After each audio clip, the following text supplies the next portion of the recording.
السلام علیکم ورحمۃ اللہ وبرکاتہ۔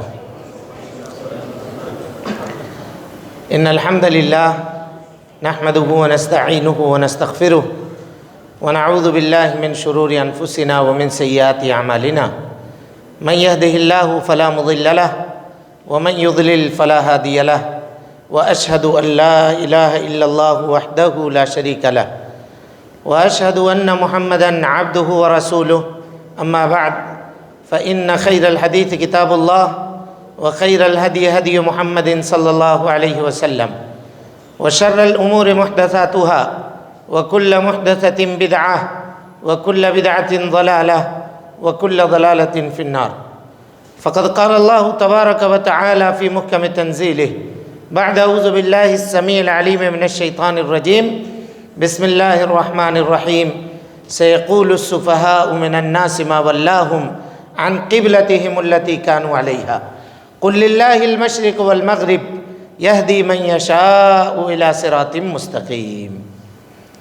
معزز حاضرین، دوستو، بزرگوں، پردہ نشین، اسلامی رشتے کی مائیں اور بہنیں، کل تک کے درس میں سورہ بقرہ میں ہی آپ حضرات کے سامنے مختلف موضوعات پہ، بلکہ خصوصی طور پہ ایمان بالآخرہ کے اوپر ہم نے گفتگو کی تھی، اور یہ بتایا تھا کہ اسی ایک صورت میں تقریباً 5 مقامات پہ اللہ رب العالمین نے مردوں کو زندہ کر کے پریکٹیکلی طور پہ دکھایا ہے، تاکہ بندے کو یہ پورے طور پہ یقین ہو جائے کہ مرنے کے بعد اللہ رب العالمین اس کو دوبارہ زندہ کرنے والا ہے۔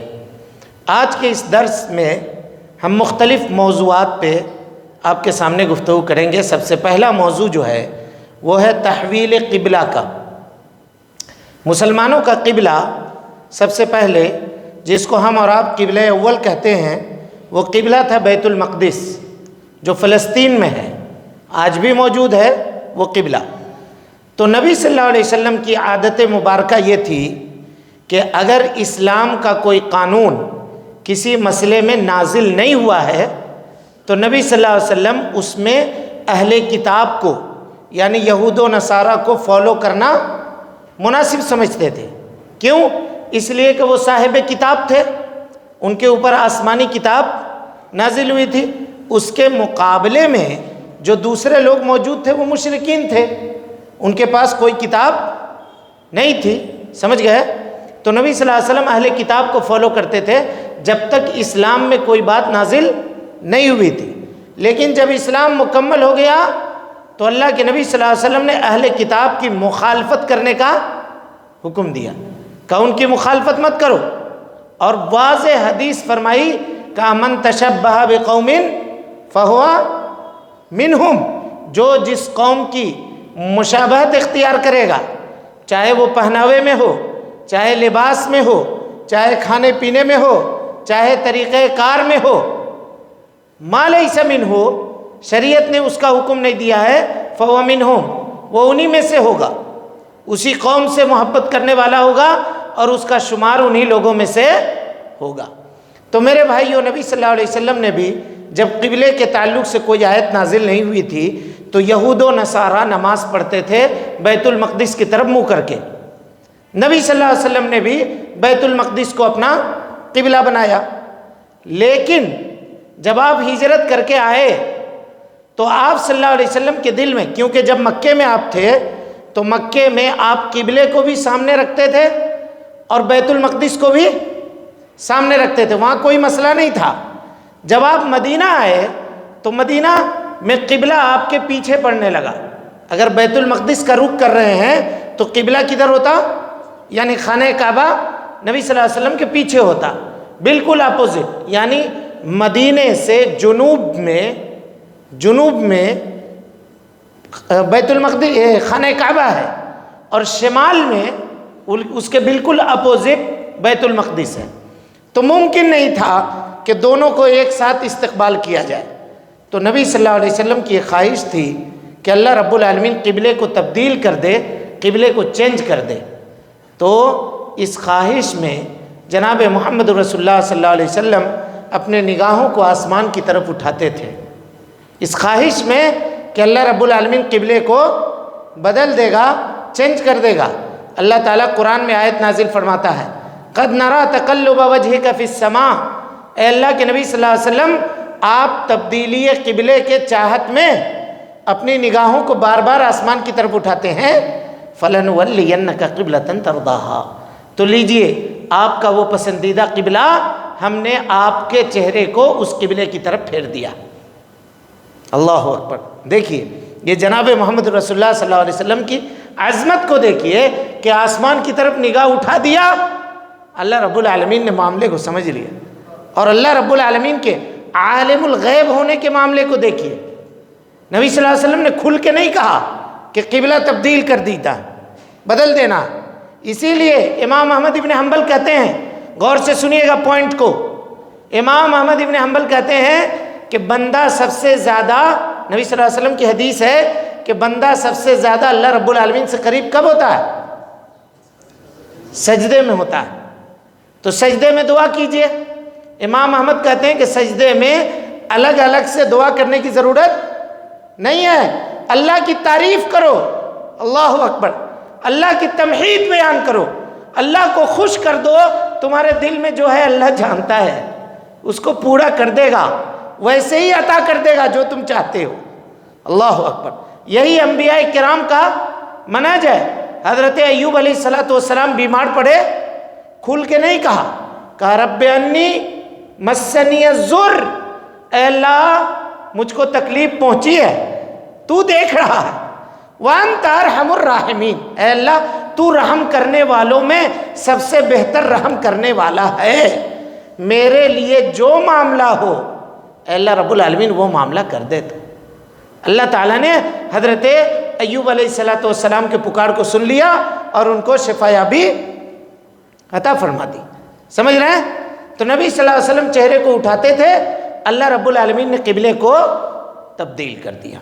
یہ قبلے کی تبدیلی ہوئی نبی صلی اللہ علیہ وسلم کے ہجرت کے بعد تقریباً 16 مہینے کے بعد یا 17 مہینے کے بعد، 16 مہینہ یا 17 مہینہ مان کے چلیے، 1.5 سال کے بعد، 1.5 سال کے بعد جب آپ ہجرت کر کے آئے اس کے 1.5 سال کے بعد اب قبلے کا تبدیل ہونا تھا کہ ادھر مشرکین، ادھر یہود و نصارہ، سب لوگوں کے اندر پریشانی ہو گئی۔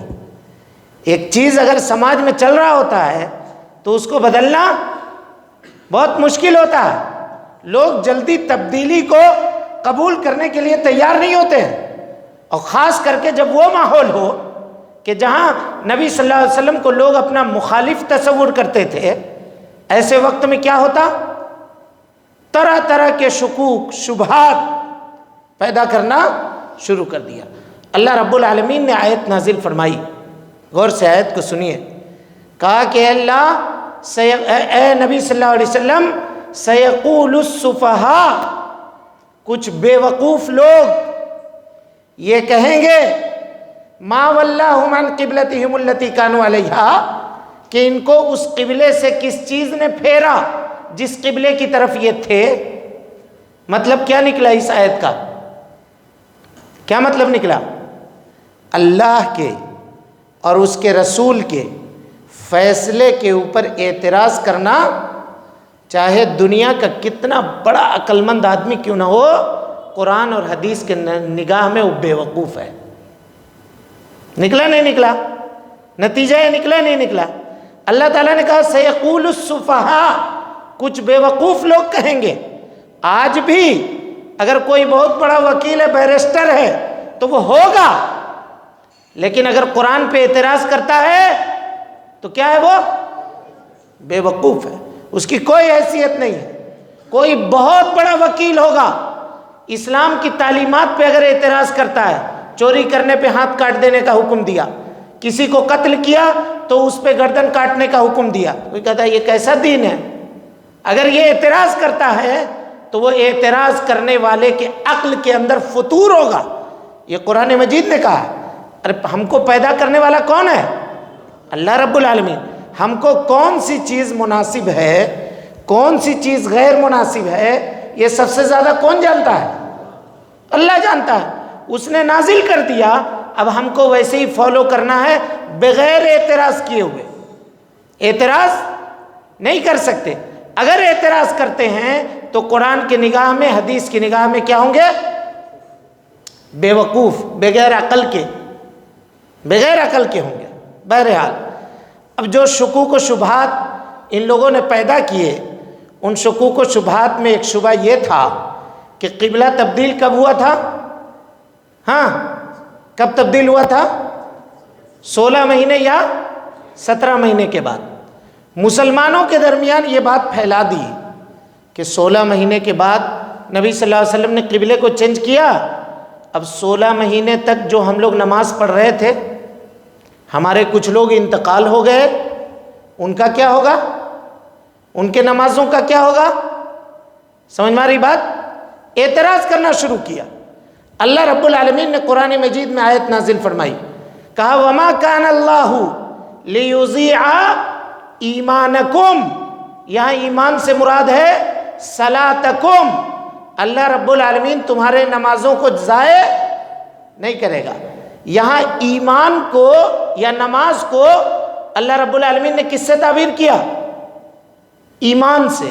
مطلب کیا ہوا کہ ایمان کی نشانیوں میں سے سب سے بڑی نشانی کا اگر آپ پتہ لگانا چاہتے ہیں تو وہ کیا ہے جی؟ کیا ہے بھائی؟ بولیے. نماز ہے. نماز ہے. غور کر لیجئے. یعنی ایک آدمی مومن رہے اور بے نمازی رہے، ایسا ممکن نہیں ہے. اللہ نے نماز کو ایمان کہا. ہو گئی بات یہ. اب اس کے بعد آئیے، یہ قبلہ جو تبدیل ہوا، اس میں بھی ایک مسئلہ ہے، اس مسئلے کو سمجھتے ہیں. نبی صلی اللہ علیہ وسلم نماز پڑھتے ہیں مدینے میں قبلے کو تبدیل کر کے. ایک صحابی آپ کے ساتھ نماز پڑھ رہے تھے. تبدیل قبلہ کے بعد نبی صلی اللہ علیہ وسلم کے پاس سے نماز پڑھ کے غالباً عصر کی نماز میں یہ پہنچے کہاں؟ مسجد قباء پہنچے. دیکھا کہ لوگ پرانے قبلے کی طرف منہ کر کے نماز پڑھ رہے ہیں. ان کو ابھی خبر نہیں پہنچی تھی. انہوں نے مسجد کے باہر سے آواز لگائی، لوگوں میں نبی صلی اللہ علیہ وسلم کے پاس سے نماز پڑھ کے آ رہا ہوں، قبلہ چینج ہو گیا ہے، تبدیل ہو گیا ہے. اللہ نے خانہ کعبہ کو قبلہ بنا دیا ہے.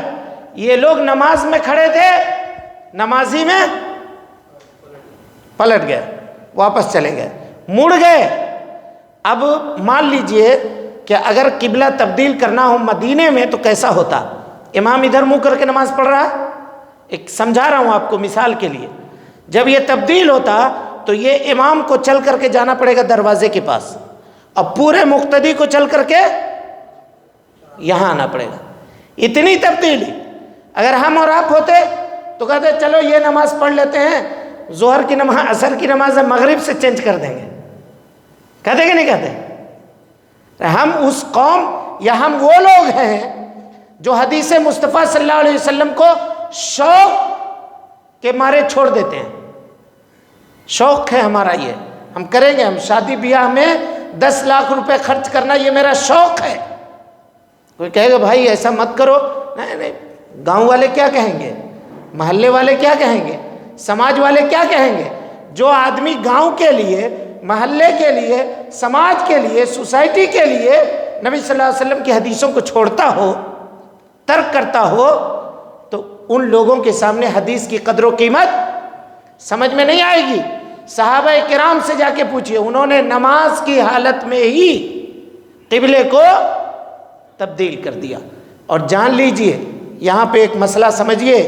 اللہ تعالیٰ کہتا ہے لوگوں جو صحابہ کے بعد میں آنے والے ہو، فَإِنْ آمَنُوا، اگر تم ویسا ایمان لاتے ہو، بِمِثْلِ مَا آمَنْتُمْ بِهِ، جیسا صحابہ کرام ایمان لائے تھے، فَقَدِ اهْتَدَوْا، تب تم کامیاب ہوگے.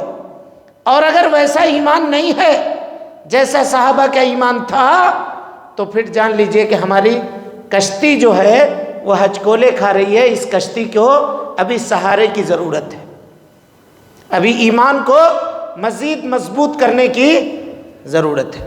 تبدیلی قبلہ سے یہ بات سمجھ میں آئی.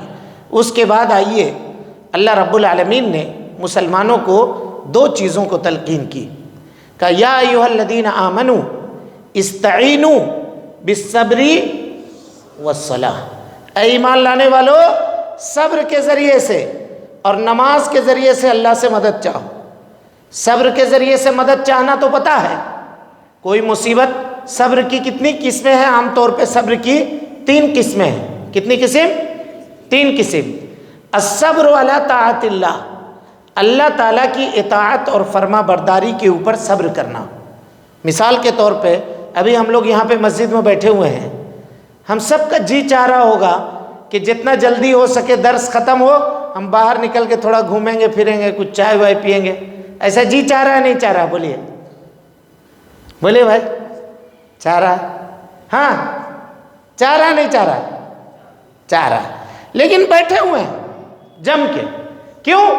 اللہ کے کلام سے محبت ہے، نبی صلی اللہ علیہ وسلم کی سنت کو سننے سے محبت ہے، اللہ کے گھر میں بیٹھے ہوئے ہیں، یہ ہماری ایمان کے جذبے کا اظہار ہے، ہم بیٹھے ہوئے ہیں۔ یہ جو صبر کر رہے ہیں، یہ صبر کی قسموں میں سے ایک قسم ہوا، اللہ کی اطاعت کے اوپر صبر کرنا۔ یہ اللہ تعالیٰ کی اطاعت و فرما برداری کر رہے ہیں، بیٹھے ہوئے ہیں، اپنے خواہش کو کچل رہے ہیں، نہیں جائیں گے، جب تک درس کمپلیٹ ختم نہیں ہوگا مسجد سے نکل کے نہیں جائیں گے، اس پہ اللہ تعالیٰ ثواب دے گا۔ صبر کی دوسری قسم، الصبر عن معصیت اللہ، اللہ کے منع کردہ چیزوں سے بچنا اور اس میں جو تکلیف ہوتی ہو صبر کرنا۔ جتنے بھی گناہ کے کام ہیں دنیا کے اندر، اس میں کچھ نہ کچھ لذت پائی جاتی ہے۔ جتنے بھی گناہ کے کام ہیں، آپ نظر دوڑا لیجئے ایک طرف سے لے کر کے، شروع سے لے کر کے آخر تک، اس میں لذت ہے تھوڑا بہت۔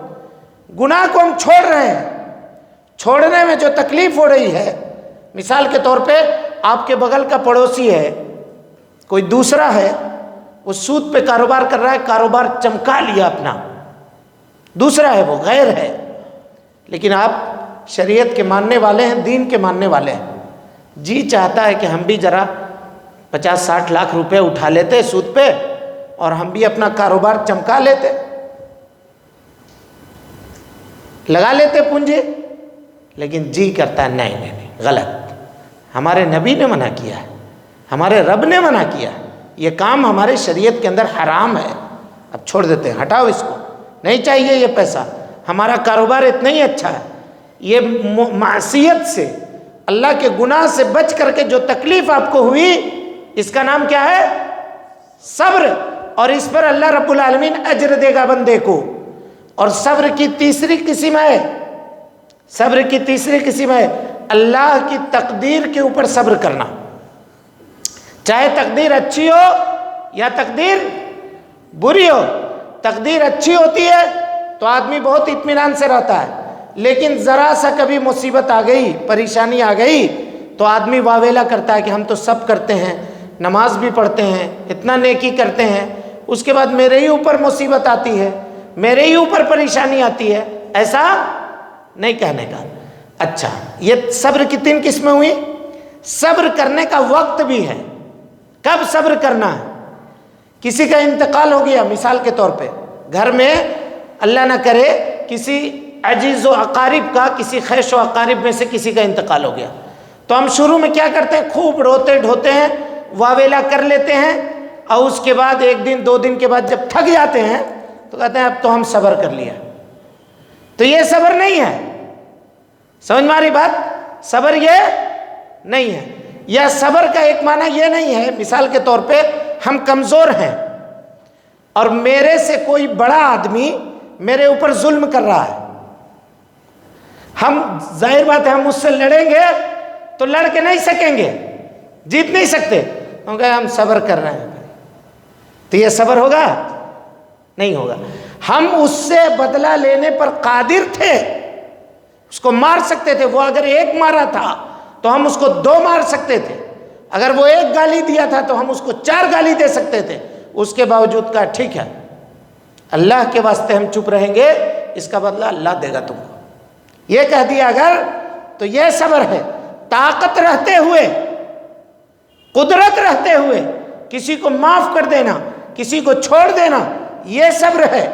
اللہ رب العالمین فرماتا ہے کہ صبر کے ذریعے سے مدد طلب کرو، یعنی صبر کرنے والے لوگوں پر اللہ رب العالمین کی رحمت کا نزول ہوتا ہے۔ اور نماز کے ذریعے کیسے مدد طلب کرے گا؟ صبر تو پتہ چل گیا، نماز کے ذریعے کیسے مدد طلب کرے گا بتائیے؟ حضرت عبداللہ ابن عباس رضی اللہ عنہ مکے سے نکل کر کے اونٹ پہ سوار ہو کر کہیں جا رہے تھے۔ راستے میں ایک صحابی سے ملاقات ہوئی، کہا کہ اے عبداللہ ابن عباس، ام المومنین حضرت عائشہ کا رضی اللہ عنہا کا مدینہ منورہ میں انتقال ہو گیا۔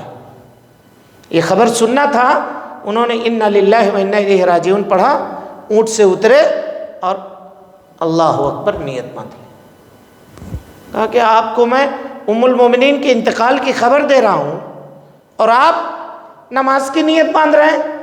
کہا نبی صلی اللہ علیہ وسلم کے اوپر جب بھی کوئی مصیبت کی گھڑی آتی تھی، آپ کو پریشان کرنے والا کوئی معاملہ آپ کو پیش آتا تھا تو آپ فوراً نماز کے لیے جلدی کرتے تھے، فوراً نماز کے لیے آپ جلدی کرتے تھے۔ کہ اس سے بڑی اور پریشانی کیا ہوگی کہ ام المومنین کا انتقال ہو گیا، جہاں سے ہم خیر سیکھتے تھے، جہاں سے ہم حدیثیں سیکھتے تھے، اب وہ خیر کا خزانہ، حدیثوں کا ذخیرہ، علم کا ذخیرہ اب دنیا کے اندر موجود نہیں رہا۔ تو اسی لیے میں اللہ رب العالمین سے مدد طلب کر رہا ہوں۔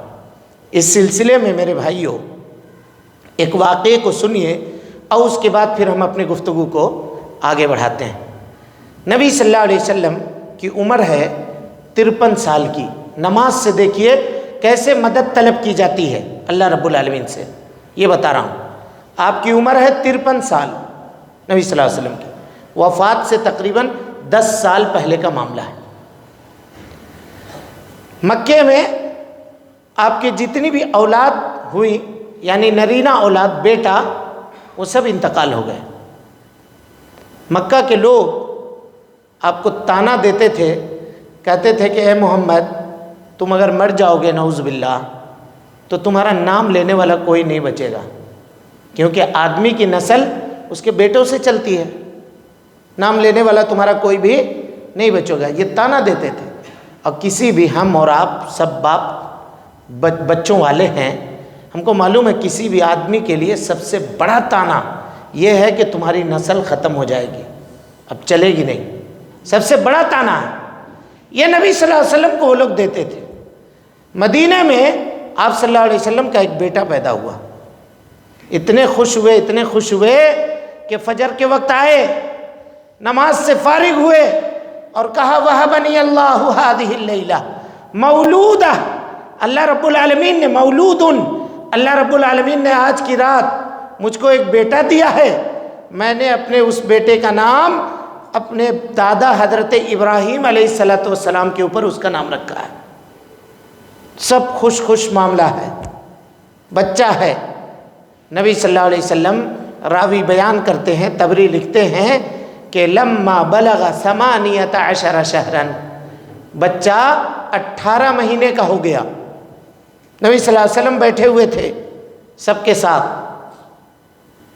لونڈی آئی اور آنے کے بعد خبر دیا کہ اللہ کے رسول فوراً گھر تشریف لے چلیے کہ آپ کے بیٹے حضرت ابراہیم کا آخری وقت ہے، رخصت ہو رہا ہے دنیا سے۔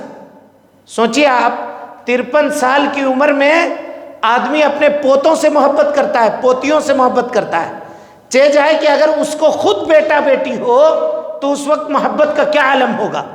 غور کیجئے آپ، گئے، دیکھا تو بچہ یا حضرت ابراہیم بستر پہ ہچکی لے رہے ہیں، سانس ان کی اٹک رہی ہے، روح نکلنے کا وقت ہے۔ کہا اللہ نے جو دیا وہ اس کا تھا، جو وہ لے رہا ہے وہ بھی اس کا تھا۔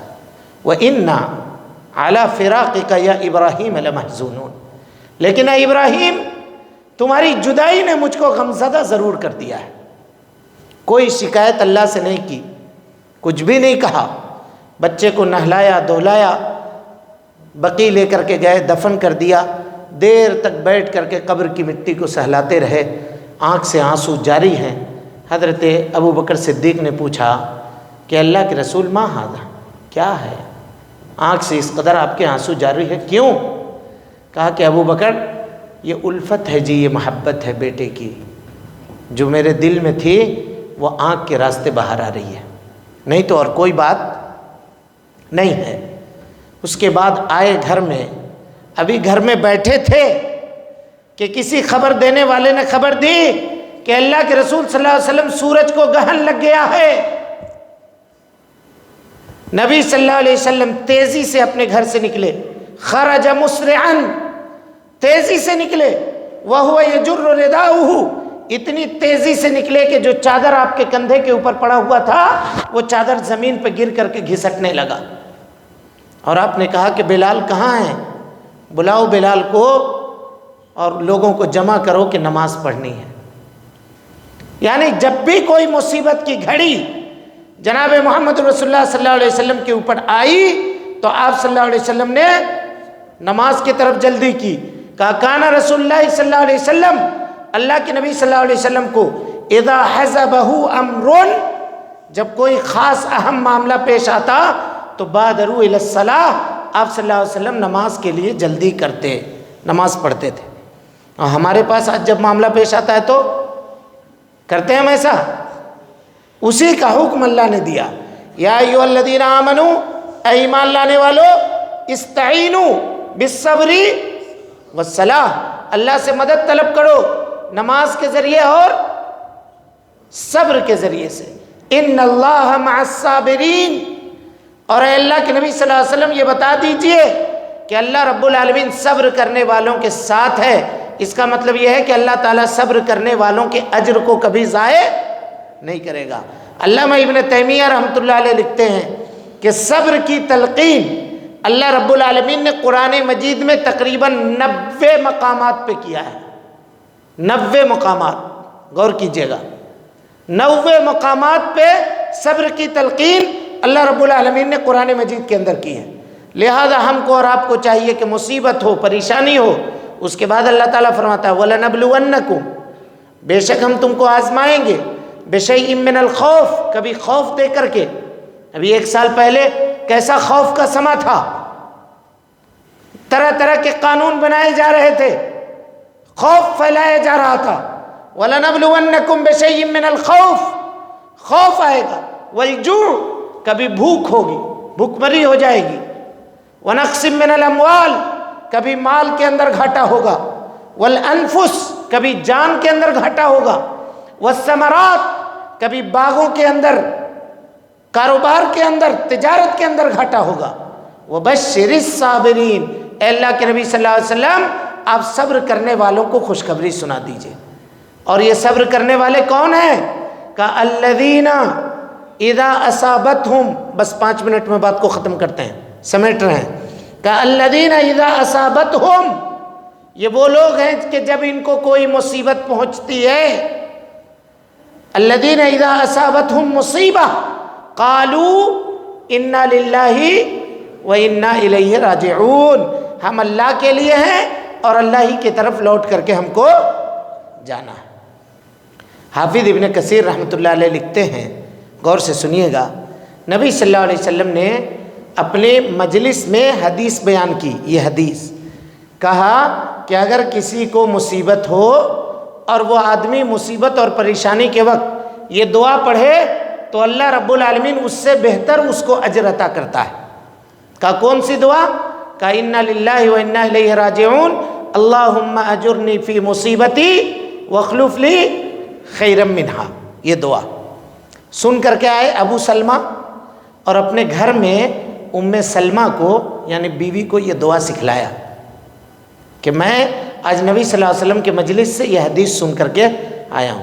آج ہم لوگ نہیں سکھاتے ہیں، اگر مان لیجئے یہاں سے جاتے ہیں تو یہ سنت ہے بھائی، یہ طریقہ کہ آپ درس میں اگر کچھ پوائنٹ سنے ہیں، کوئی ضروری بات ہے تو گھر میں جا کر کے بیوی کو، بچیوں کو یا بچوں کو جو بیٹھے ہوئے ہیں ان کے سامنے ڈسکس کیجئے، ان کو بتائیے، یہ علم کے باقی رکھنے کے طریقوں میں سے ایک طریقہ ہے۔ بہرحال ابو سلمہ نے وہ روایت ام سلمہ کو بیان کر دی۔ چند دنوں کے بعد حضرت ابو سلمہ کا انتقال ہو گیا، انتقال ہو گیا ان کے شوہر کا۔ تو ام سلمہ نے یہ دعا پڑھی. کیا دعا دیکھیے, کہ انا للہ و انا الیہ راجعون اللہم اجرنی فی مصیبتی واخلف لی خیرا منہا. یہ دعا پڑھ کر کے گھر میں تھی. اب ان کے دل میں یہ خیال تھا کہ میرے شوہر سے زیادہ بہتر اور کون ہو سکتا ہے, شوہر. اور یہی ابو سلمہ اور ام سلمہ ہے جن کے بارے میں آپ کو بتا چکا ہوں اتوار کے درس میں کہ 1 سال تک ابو سلمہ ہجرت کر کے آ گئے تھے, ام سلمہ مکے میں تھی. 1 سال تک ایک ٹیلے پہ بیٹھ کر کے روتی تھی اپنے شوہر کے یاد میں.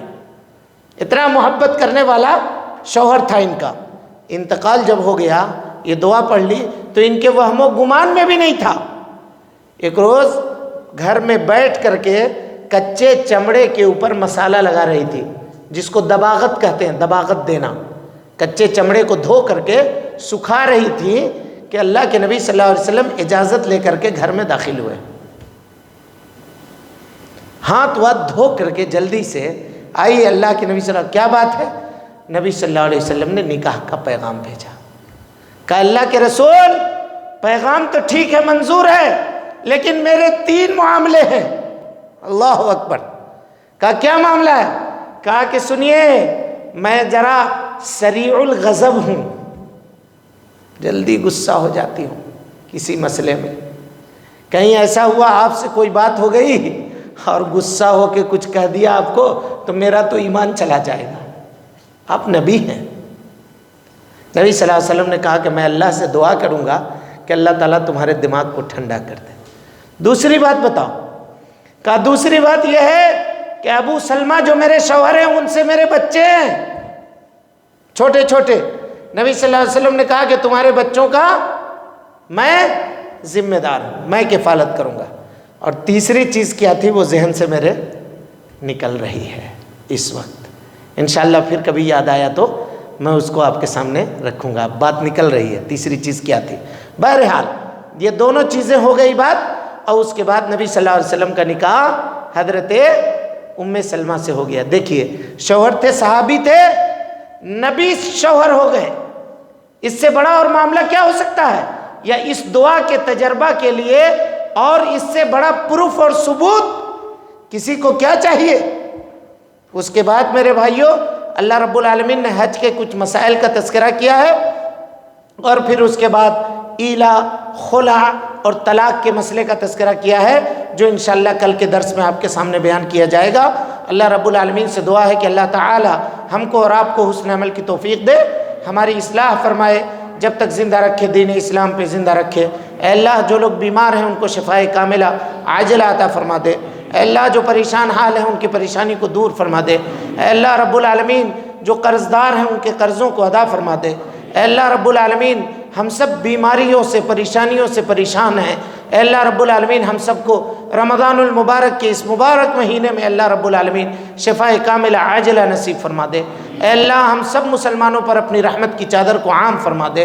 اے اللہ یہ جو بیماری پوری دنیا میں پھیل رہی ہے, رب العالمین تو اپنے قدر سے, اے اللہ اپنی قدرت سے اس بیماری کا خاتمہ فرما دے. اے اللہ جو لوگ اس بیماری میں پڑے ہوئے ہیں, اے اللہ رب العالمین ان کو شفائے کاملہ عاجلہ عطا فرما دے. اے اللہ جو لوگ اس بیماری میں رخصت ہو گئے ہیں, اے اللہ رب العالمین ان کا شمار شہیدوں میں کر لے. اے اللہ ان کو کروٹ کروٹ جنت نصیب فرما.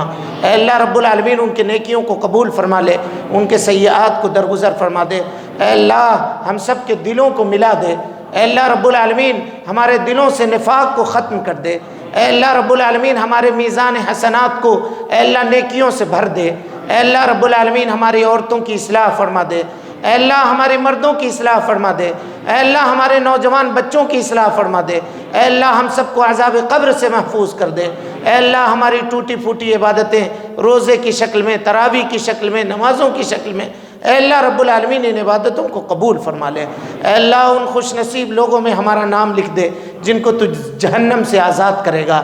اے اللہ ہم سب کی گردنوں کو, ہمارے ماں باپ کے گردنوں کو, اے اللہ ہمارے رشتہ داروں کے گردنوں کو, اے اللہ پوری دنیا کے مسلمانوں کے گردنوں کو اے اللہ رب العالمین جہنم سے آزاد کر دے.